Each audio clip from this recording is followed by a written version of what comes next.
हो गया हम करिए।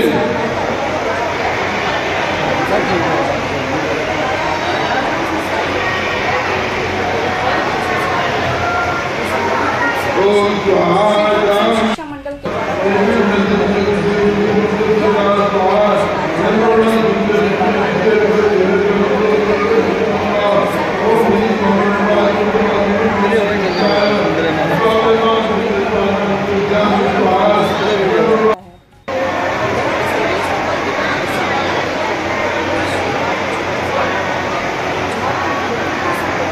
हो गया हम करिए।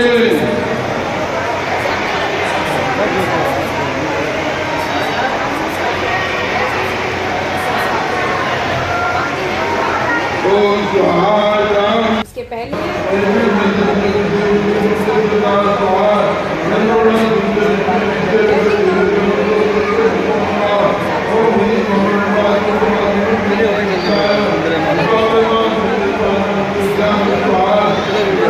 किया जाता है।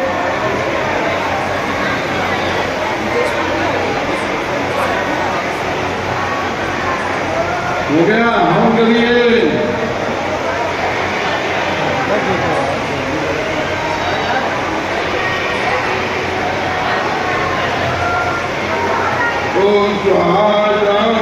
महाराज जी काशीवासी, चूंकि आपसे तो खूब परिचित है, आज के इस भव्य आयोजन के बारे में बताएं क्या है?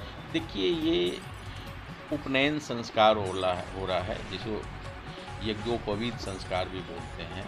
तो ये सामूहिक रूप से और निःशुल्क श्री धर्मसंघ शिक्षा मंडल के द्वारा कराया जा रहा है।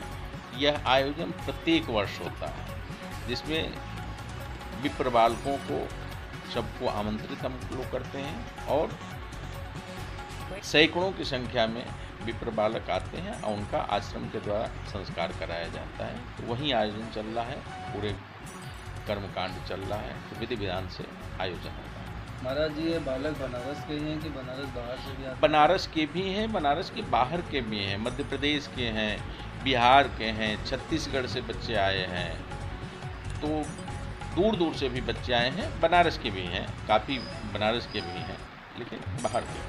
महाराज जी, उपनयन संस्कार के बारे में संक्षिप्त जानना चाहे तो क्या है? जो देखिए, सनातन धर्म के शास्त्रों में ढेर सारे संस्कार बताए गए हैं, तो उसमें से प्रधान संस्कारों में से एक संस्कार है उपनयन संस्कार है, ये यज्ञोपवीत संस्कार है। इस संस्कार के बिना हम लोग मानते हैं कि वेद पढ़ने की पात्रता नहीं आती है, उससे पहले अधिकार नहीं प्राप्त होता है। तो ये संस्कार के बाद ही आदमी को ये पात्रता होती है कि वेद पढ़ सकता है। पूर्व काल में, वैदिक काल में वेद ही प्रधान हुआ करता था, सारे बालक वेद ही का अध्ययन करते थे। तो पहला वेद का अध्ययन प्रारंभ हो, उससे पहले ये संस्कार किया जाता है। ये संस्कार के बाद ही फिर गुरुकुल में बालक जाता था, तो फिर प्रारंभ होती थी शिक्षा, और उसके बाद गुरुकुल में शिक्षा पूर्ण करके पुनः अपने घर को आता था, जिसे समावर्तन संस्कार हमारे यहाँ कहा जाता है। तो वही संस्कार चलता है। महाराज जी, हाथरस की घटना पे जहाँ पूरा देश शोक है, गमगीन है, वहीं कुछ बातें हो रही हैं कि फर्जी बाबाओं को चिन्हित कर उन पर कार्रवाई हो, क्या कहेंगे? ये एकदम होना चाहिए, एकदम अवश्य होना चाहिए।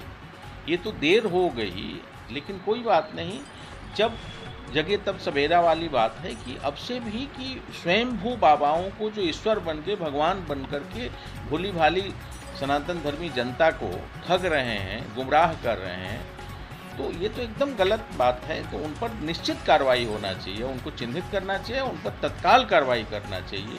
और इसमें क्या है कि सबसे बड़ी बात है कि भोले भाली जनता तो ठगी ही जा रही है, वो उनको तो जो संकट है ही है, सनातन धर्म का बहुत बड़ा ह्रास हो रहा है। लोग जानते हैं कि ये लोग सनातन धर्मी हैं।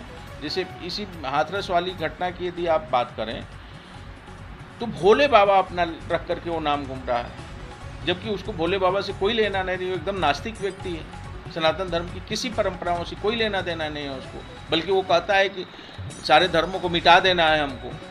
तो मिटाने वाला आदमी ऐसा नाम फर्जी रख करके, तो निश्चित रूप से आम जनता को गुमराह करने की चेष्टा है और इस पर सरकार को लगाम लगानी चाहिए।